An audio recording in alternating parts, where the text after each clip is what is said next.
about this quarter's or this month's investor call because I wanted to talk about how you should look at us, actually, how you should look at the fund and help you decide on how to invest in a variety of funds. I don't think you should just put all your money in Trophy Point. That doesn't make sense, obviously. But I do believe that arming you with a sense of like how to assess investment funds, even protecting yourself against fraud, is a great thing to discuss this month. Partially because if you've read the news lately, you may have heard of how like the current administration has been pushing to open up what's known as alternative investments, which is what Trophy Point is an alternative investment. It's not stocks, it's not public, you can't buy it off an exchange. But what the administration has done is they've opened up 401ks, or they've relaxed the rules surrounding 401k and retirement accounts to invest more broadly in alternative investment classes, like things like Trophy Point, things like private credit, and stuff like that. So I think you're going to see a plethora of options coming your way pretty soon. Maybe not next month, but pretty soon, probably in this next 6 to 12 months. And so I thought I'd talk about, how Trophy Point stacks up against others in that regard, and maybe arm you with some questions on how to look at us and then how to look at other funds as well. So I see a few names, folks that I don't recognize. So if you don't know me, I've been running Trophy Point for the last 5 years in the current structure that you see here. I've managed hundreds of millions of dollars. I own quite a bit of real estate myself. I think it's the best asset class in general. I'm from the Army, and I also teach real estate at Georgia State University part-time. I teach a course called Real Estate Entrepreneurship. So I really love this space. I'd probably be involved in it no matter what. And that being said, what I probably enjoy the most about this job is helping people in general. We have 200 plus investors, 250 plus investors, and I like hearing about problems. And I like maybe not necessarily solving them, but I like, adding my 2 cents on how to prevent problems. Because, most of us on this call, most of the investors inside Trophy Point have a strong desire to compound their wealth slowly. Trophy Point is not a vehicle where we're going to double your money next year. We're not going to return 30, 40%. That's not who we are. That's not what we offer. We offer steady returns. And in the game of compounding, the real game actually is not to lose. Because losing a dollar requires, almost 100%, 200% gain to make up that dollar. And that's very tough to do in the long run when you're trying to compound your wealth. So I'm more about not losing than trying to win. And there's a distinction there. So anyway, if you've got a real estate question or you got an investment decision to make, I'm always happy to help. I'm always happy to provide my opinion. Mike Martin, on the quote down there on the bottom half of the screen, approached me about a small apartment deal he was trying to do several years ago. I gave him a set of questions to ask the seller of the apartment deal, and it turned out the seller was actually hiding some things that would have caused Mike to lose hundreds of thousands of dollars. That would have, set him back for a long, long time. So I enjoy the aspect of not losing more than winning. I do have people that are new to Trophy Point here. So what I'll say is that we're like a private bank. That's our business model. We borrow from you. You are a creditor, so you actually are higher priority than myself and the fund. And we give you 8 to 10.5% on your money, and then we lend it out at higher rates. And people pay us higher rates because we lend quickly, we lend in a manner that's better than a bank, and we do it in a manner that causes them to want to pay us a higher rate because we solve their acquisition problems much, much faster in a more seamless way. And there's a big market for this. I mean, to the tune of billions of dollars a month are going out in the space. And it's being done every day across the country. What's unique about us is that me, Nick, and Dave, we're the principal owners of the fund. I'm the majority owner of the fund and probably the largest investor as well. We take the first loss on any bad decision we make. So we try to align ourselves as much as possible with our decisions and your money. And we're willing to lose it first, all of our money first, before you are as an investor. And I think you're not going to get that type of alignment anywhere else. I don't know of any other funds that offer that for what we do in the private lending space. And we also target experienced clients. We used to lend exclusively to military. Now we've gone beyond that. but the military affiliated crowd still happens to be a large portion of who we lend to. But we like experienced clients. We like markets that we know are favorable, and that has kept our defaults very low to the point where we've never actually lost investor capital on a net basis across the 1,200 plus loans that we've done over the last few years. Here's a quick comparison of what is available to you generally versus us.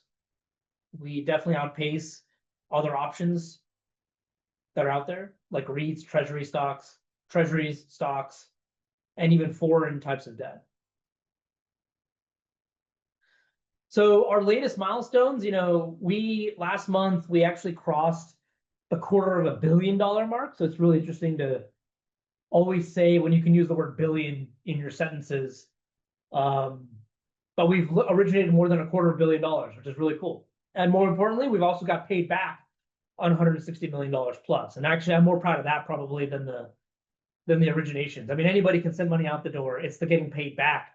That's the art. That's what separates the experienced managers from those that just claim to manage large funds. So in terms of our last update, or last monthly update, September wasn't as big of a month as previous months, but it's still probably one of the higher months overall in the grand scheme of the fund. And you can see it for yourself. Like we made about $7 million in loans, and we got paid back on about 5 million, 4.5, 5 million ish, which is still great. We don't see a slowdown. I think, in years past, I've been saying that there's a slowdown coming, and I think I was wrong to a certain extent. At the time, I believed that the economy was headed for recession. I still believe the economy is headed for a recession on some level. But what I've realized is that real estate is remaining an enduring asset class more than anything else. And I think that's what's causing us to continue to do well. The other thing is that we've also made investments in marketing and also in our loan origination team as well. It's no longer just me and Dave and Nick trying to sell, quote unquote, to borrowers.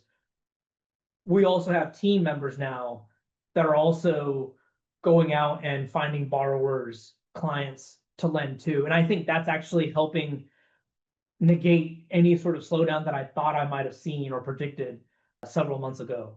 So I think we're solving the problem that we thought we might have. And so that's great. So we will see what the next few quarters look like, but the fund is now in a position where, it in a weird way, it sort of operates without my direct supervision at the very least, right? And I think that matters because I have conversations with many of you daily, monthly, whenever.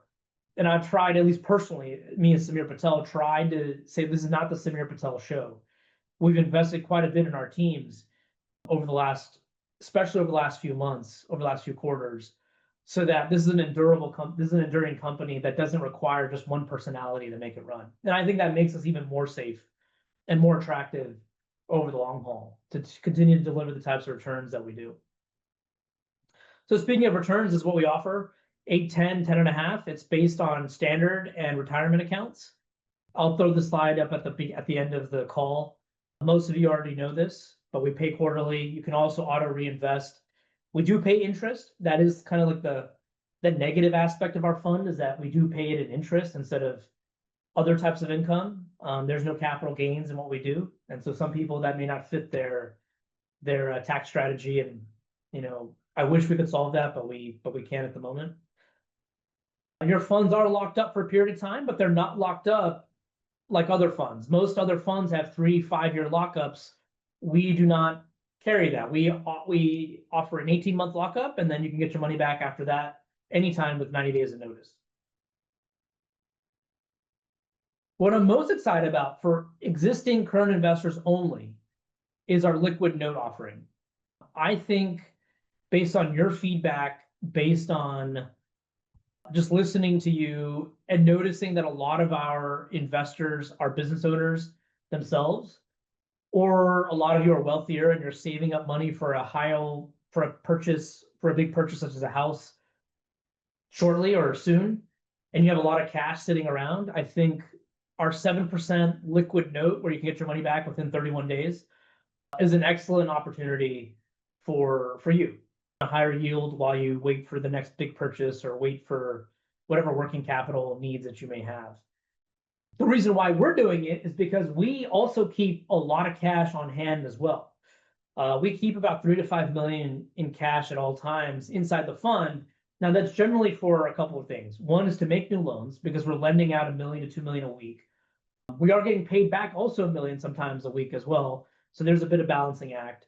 But we also carry cash on hand for redemptions. We carry cash on hand for the draws for the construction loan finance portion that we have. So we have all these cash needs too. And we realize that if we have to keep $5 million in cash at 10%, which is what the average rate is for most investors, then that's a big cost. But by offering the 7%, knowing that it's going to be liquid and knowing that we have to keep it in cash, which is pretty much where your money's going to go if you do take advantage of the liquid note, then we get to pay less, 3 percentage points less. And that's actually kind of important for us as a way to keep our costs low and things like that, and solve your problem if you do find yourself having to sit on a lot of cash at the same time. So feel free to email me. You can also hit the QR or scan that QR button, QR code at the top. Danielle, our investor relations manager, can set you up. It's the same type of offering, same type of confines as the regular notes. It's just that you get your lockup. Well, there's no lockup and you get your money back quicker. That's the only difference. So this is only available for current investors only, but we're excited about it. We launched it for current investors about a month ago. We've already had about $1 million of takers for this product already, which is really cool. I also noticed a few more people just joined us. So if you just joined us, you're welcome to use the chat or the Q&A button at the bottom of your Zoom screen or your Zoom panel and put your question in there and I will answer the questions as we go along. We don't have to wait until the end of the chat or end of our discussion today. Looks like we have one already. Let me see if I can. Oh, QR code is coming up as disabled. Okay, thank you for that feedback, Selena. I appreciate that. We will fix that. Thanks for bringing that up. Worst case, just email me and we'll take care of you from there. So like I told you about, the private lending, and I've been saying this for months, if not several quarters, the private lending space has grown dramatically over the last couple of years, especially over 2024. And I think it's only going to increase. I think there's a big hunt for yield and safer investments. Now, safe can mean many things to many people. But I think generally speaking, safe means things that are securitized, things that have some degree of collateral. And there's a distinction between real estate, where our security is the asset, the hard building or the hard asset, the structure on the ground, which is the best type of security in my opinion. And then there's also like secured assets like in commercial lending where you're lending against receivables or lending against people's purchase orders and things like that, where the collateral is the order itself or the revenue itself. I find that tougher to secure personally. I find that not a strong form of collateral because a lot of things could change. An order could get canceled. Revenue could not be paid by whoever the end user is of that. But in real estate, if someone doesn't pay, you can always take the house or take the building, right? And that building's not going to move because it's fixed to the ground. So in that sense, I think, private lending can mean a lot of things, but private real estate lending is where we focus on. And I think that space is still going to continue to boom in general, because I think the banks are also curtailed with their regulations and their sort of nuance as well. Now, they've got also some bigger problems involving the commercial real estate loans that they've made, such as office towers over the last 5 years. And the office market seems like it's picking back up, which is great, but it's also caused some problems on the balance sheet side of the banks.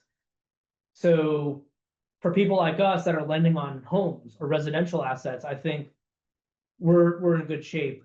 But that means that because we're in good shape, there's a ton of money coming into our space as well, which is one of the reasons why we also had to reduce our 12% program starting last year as well.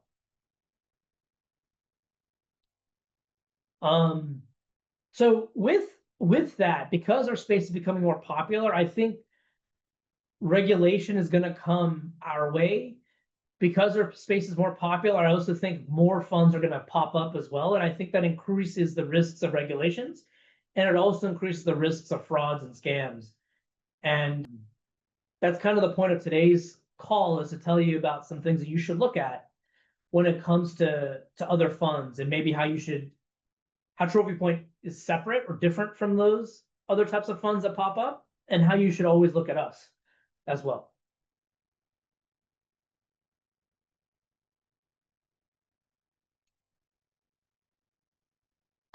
So I think anytime you invest in anything, I offer 6 kind of points here on how you could protect your capital and how you should frankly assess us. There's due diligence, but what does due diligence mean? It really means looking into the backgrounds, analyzing our previous reporting, verify ownership of liens. Like, you yourself could, through an attorney, or even yourself, there's software out there to do it. You could verify all the loans that we're making, because the liens that we file on all of our loans is publicly available through Trophy Point Investment Group LLC. That's the actual company name that gets filed on the liens for all these assets. Transparency, you can find all of our stuff online through the investment materials tab on our website. And we also have an annual meeting as well that's held at the end of April here in Atlanta as well. I think more importantly, I think the audit function is an important thing to check on.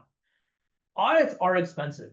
We spend, all told, on our auditor plus the corresponding accounting fees that's associated with the audit, about $100,000 a year. And it's getting more and more expensive as we get larger. And we are seriously thinking of potentially passing on this cost to the investors of the fund, because it's becoming larger and larger. Now, that's like a different decision that I'll talk about in my quarterly letter coming up, but I did want to mention it in this call as something I'm thinking about. But more than that, outside of that, it is important to be audited, because you want to know, are they actually making loans? Are the loans real? Are the investors they deal with real? Is the balance sheet that we publicly publish, is that real? Is that verified? Like, those are really important things to check on. And a lot of smaller funds don't do it because of the expense. We at Trophy Point decided early on that, hey, look, even though we may not like the cost of it, we're still going to go ahead and do it, even if the cost didn't justify the size of our fund, because we wanted people to know that what we're doing is real. That doesn't guarantee like perfection. That doesn't guarantee that we're not going to have a loss in the future by any means. But what it does do is at least gives you the comfort that someone else is looking at what we're doing and verifying our activities and verifying my statements that I'm making to you on these calls, in our reporting, and such and such. Do you want a fund, in terms of diversification, you want a fund that obviously is diversified across deals. You don't want to be invested in a fund that has like 20-30% concentration in just a handful of deals. I think that's a road to disaster potentially, especially in lending. Trophy Point, we've got almost 300 loans at any given time. So not even 20 loans going bad on us, i.e. defaulting, would hurt us materially in terms of our obligations to you as the investor. You do want to check on the communications frequency of any fund manager. Is it open? Is it regular? Like, is it every quarter? Is it every month? We do quarterly and monthly. Are they open, meaning like you can call me or Danielle or Nick and Dave anytime? You're welcome to do so. We don't gatekeep anything like that. Regularly, I have random FaceTimes with many of our investors, sometimes in the middle of the day. I don't find that a problem. So you want to know like how much access and openness do you get with your fund managers? And then last but not least, you want to pay attention to fees. I think good funds have pretty clear, pretty easy to understand fee structures. You don't want hidden or excessive fees. And that's very common with equity funds, where you're like a limited partner or you're an equity partner in a fund and you get a K1 at the end of the year. I've been a part of those funds. I've run those types of funds in the past over the last 15 years. And I find that those structures are hard to manage and in many ways actually increase our management costs. And what we decided early on is to go the debenture route, which is what the fixed rate notes are that our investors get. So the rate you get on your note, the rate we say on your note, is the rate of return you're going to get. And you can calculate that on your own on a spreadsheet or with a calculator. There's no other types of fees that we assess. Now, that being said, we may have to start assessing the audit fees, which is common. Audit fees are generally passed on to investors, virtually every fund out there. We have not done that over the last 5 years. We might do that soon. So I welcome your feedback on that. But anyway, all that being said, for now, our fee structure is extremely clear. You can calculate it on your own at any given time. And I'm very proud of that because it's what's allowed us to grow our investor base pretty quickly. We do have a question from Devil. Devil asks, where is your headquarters located? It's in Atlanta. When is your annual meeting? It's at the end of April. It's always the last weekend of April generally. And will I be allowed to participate in the meeting even though you haven't invested? Yeah, we regularly invite non-investors to come. In fact, more non-investors come to our annual meetings than actual investors. But our last annual meeting happened in this April in 2025, and we had about 75 people come, and about 40 to 50 investors show up at that particular one. The reason why we do it in April, because it ends, or rather, it's right at the tail end of the audit. So I like to always show a fresh audit and report those annual numbers to our investors right when the audit is done. Our audit gets done the first quarter of the year, January through March, roughly. We close out 2024, we close out the previous year by the end of March, file our taxes, do all that stuff, have our audit done, all that stuff, and then we have our annual investor meeting, so you can see fresh numbers at that meeting. I bring that up because we used to have it in September, but we now moved to an April format. Our next meeting is actually April 19th, I believe, as well. Great question, Devil, thank you.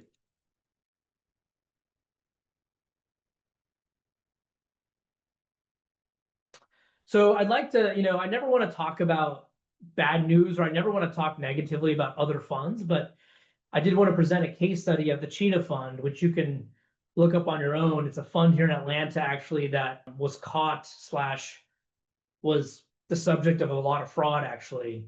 And they were kind of popular because of the returns they posted publicly. Like at one point, they were publicly reporting 73% gains, when in fact, what the investment manager was doing was just basically funding their own lifestyle. And it looks like the loss was about $9 million. These are the kinds of things that I hope you avoid in the future. And I hope you look at Trophy Point in a different light, where we do all these things to ensure folks that, we don't go down this path. But some lessons to take away from the Cheetah Fund. One, I think it's a dumb name to call a fund, because funds are about prudent investment risk management. There's nothing fast about it. Cheetahs are the fastest animals out there, if you didn't know that. So there's nothing fast about what we do other than the service we provide our borrowers. But there's nothing fast or high rate when it comes to our fund. We don't think of ourselves that way. We're not trying to post 50% gains or anything like that. Even for mine and David and Nick's money that we have internally invested, it's all about just slow and steady, decent yield for the growth of everyone's money. But some lessons to take away is, beware of high return promises. I don't think even 15%, 20% type returns are appropriate, especially in today's market conditions with high inflation, high federal budget deficits, a government that's not even operating, frankly. GDP growth has been proven. The news came out last week that actually most of the GDP growth that's happening in America is due to only AI spend.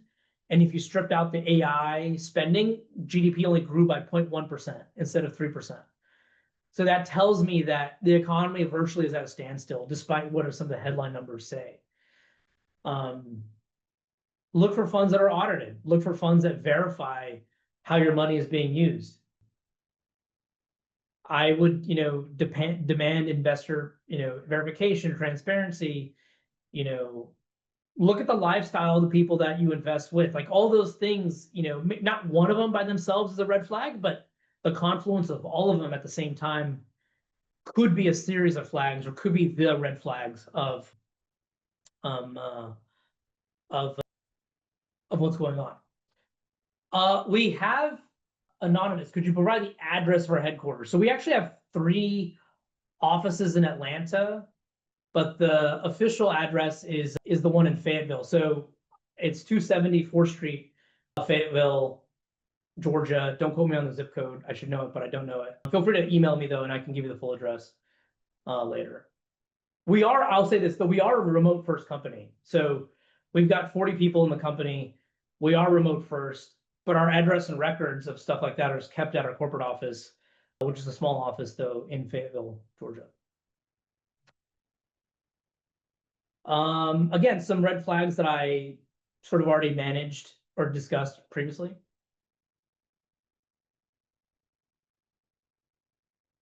And you know how we're different. I think this should not be new to any of our current investors, but I think always look at the audit, always look for a fund that's not tied up in any one single loan.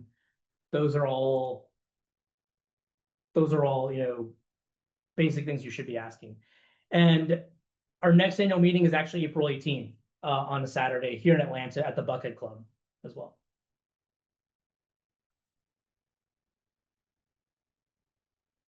So in terms of Trophy Point, how we're also different is they're private lending funds that also lend on second liens and third liens, or also known as mezz structures. And I'm not saying that those funds cannot be successful. They can be. There are many funds that do lend on second and third liens or mezz structures, mezzanine debt fund structures, but they are riskier, right? Because they don't have a direct priority position into reclaiming the asset should the loan go south. We lend on a first position lien. We try to lend at 65%. Generally loan to value on the future value, meaning the after repair value of the asset. We always get personal guarantees. A lot of our borrowers happen to be West Point grads and military affiliated borrowers. And we lend in states that have favorable lending laws, such as Georgia, Texas, which are known as judicial foreclosure states or non-judicial foreclosure states, sorry. Those laws help us dramatically in terms of getting our asset back quicker. And we also have concentration limits. Like you want to ask about what are the rules in terms of like ensuring that you don't lend overly to one particular borrower or one particular client. So in our case, we're $100 million fund plus, and we never like to have more than 2% of our total assets as a fund on any single loan. And we don't want one borrower to have more than 5% of the entire fund. So we have lots of borrowers with multiple loans with us, which is fine. That's what we want. But we don't want them to be over concentrated, and we limit them to 5% of the overall pool of money that we manage. So I thought I'd talk about how we lend and market to borrowers. And we typically in the past, you've heard me on previous calls say that we don't market to borrowers, and that's changing as I see more competition coming into our space. And so I'm not going to read the whole slide. You can, read it for yourself, but we definitely took a hard look at how we market to borrowers, and we've started the first salvo of marketing as well. I'm very proud of the fact that we never had to spend a single dollar to marketing to borrowers in the past. That of course is changing now, but we have a series of brand promises that we're making to borrowers.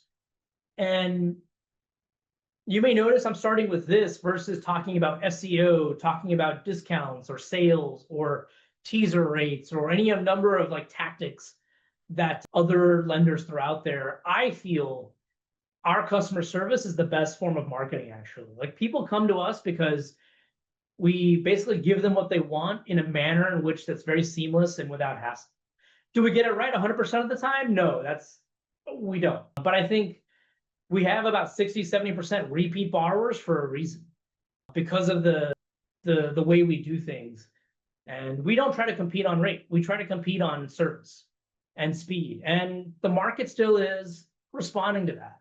So that's what we're going to continue to double down on. But we don't engage in some of the bad behavior either that other smaller lenders typically do, such as changing rates at the last minute, not being transparent on what the fees are to close a deal. We don't try to stiff arm clients by using the time frame to our advantage. We stand by our decisions. We make sure that our team members are trying to stay abreast of the situations as they occur. Do we get it right all the time? It's tough because sometimes situations change. Sometimes the appraisal or the valuation that we thought we were lending on is a lot lower. than we anticipated originally at term sheet. So that means that we're gonna have to adjust some numbers. Sometimes a client's credit check comes back with some bad news, and we're gonna have to adjust the deal accordingly. Sometimes clients themselves cannot come with the amount of cash that was required to closing, and we don't find out about it until the day before closing. So we have to readjust some things there. So this is always a moving target when it comes to closing loans. It's not as easy as people make it sound. It is very much an operation that requires people to be on it and flexible and responsive all at the same time. And we've originated our loans and we've organized our teams with all of that in mind. And that, I think, is actually our core source of marketing to our borrowers. And so far it's working. Like, we haven't seen dips in volume yet. So we're coming up at the end of time here. I always try to get these things done within 45 minutes. This is what we offer for those of you that don't know. I'm available for additional questions. I'm happy to stay on for another 5-10 minutes to answer any of the other additional questions that come up. And thank you all for joining.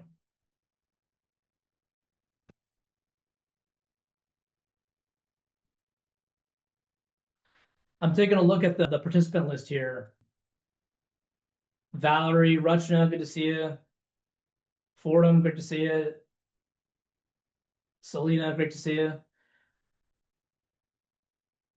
If I don't see any questions in the next minute or so, I think we're going to call it.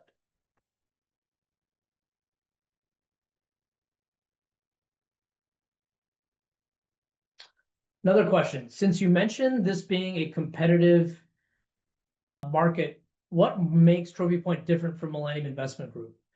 So I used to be a partner investor in Millennium. My father actually helped start it. I used to be a part of some of the opening big moves that Millennium made in the early days, especially. But Millennium does commercial loans. So they typically lend on commercial properties such as hotels, gas stations, convenience stores, what I would call bigger dollar investments. Whereas we focus on the residential space primarily. We don't really make any of those other types of loans. So we focus on single family homes and multifamily. That's 99.9% of our portfolio. And I like that for us because that means someone's always going to need a place to live. And the volatility in those asset classes is a lot less than, let's say, if you had lent on a hotel where there's higher swings. And those commercial properties, not that I'm saying what Millennium does is bad or anything like that, but commercial properties have higher volatility and they're more sensitive to interest rates and general market fluctuations, whereas residential is largely steady because today, at least, we're already short 5 million housing units in the country. So I know there's a lot of demand for our underlying asset class. Whereas gas stations, convenience stores, hotels, other commercial types of assets, the demand for those asset classes can fluctuate very dramatically when interest rates change or when some sort of economic shock happens. So I like our steadiness more so. And that's why I choose deliberately to focus on this particular set of asset classes as well. Valerie, can you repeat the length of time to wait for disbursement? So Valerie, we pay quarterly. So and we pay on a calendar quarter, right? So if you had to invest the beginning of a quarter, you can expect a payment at the end of the quarter. We always pay within 15 days of the end of a quarter. And so it's generally never more than 3 months if you choose to get paid out quarterly. Great questions. Any other questions? I'm happy to stick around again for more questions.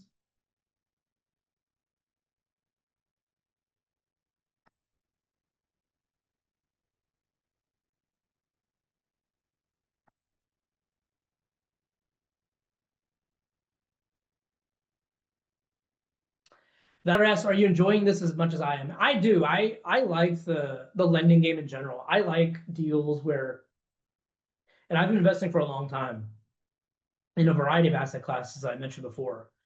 And I have like a theory or a working theory, or these two terms that I've coined. And I call them open-ended decisions, and then they're also closed-end decisions.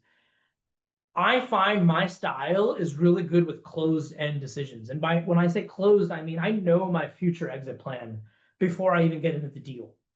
Whereas other people like open-ended decisions, and the upside is generally higher with open-ended decisions, but the likelihood of loss is also higher in those open-ended sort of deals, right? You invest in a small company as a seed investor in a budding startup software company. You don't know when the exit's going to occur. You don't know when you're going to get your money out. It could be 5 years, 10 years, it could be never. Whereas with lending, there's always a term. You always have some sort of security or asset that you can always reclaim to get your money back. So I know that every decision that I make, we're going to get our money back in some form or fashion within 6, 9, 12 months, maybe 18 months, depending if something goes wrong. And I can live with that. And I know very clearly what's about to happen. And I have laws that back me up in that activity. But there are other investors out there that like open-ended, high uncertainty, high risk type of deals. I don't enjoy that activity as much as I thought I would have. I enjoy my style. And I enjoy that, right? And I've made enough money where I theoretically don't have to work again. So I'm not going to risk money I have for money I don't need at this particular stage. So I enjoy this. So I hope that answers your question.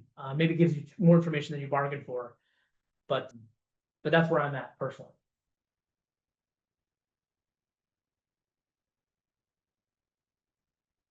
All right. Any other questions? I'm gonna call it in the next 10 seconds.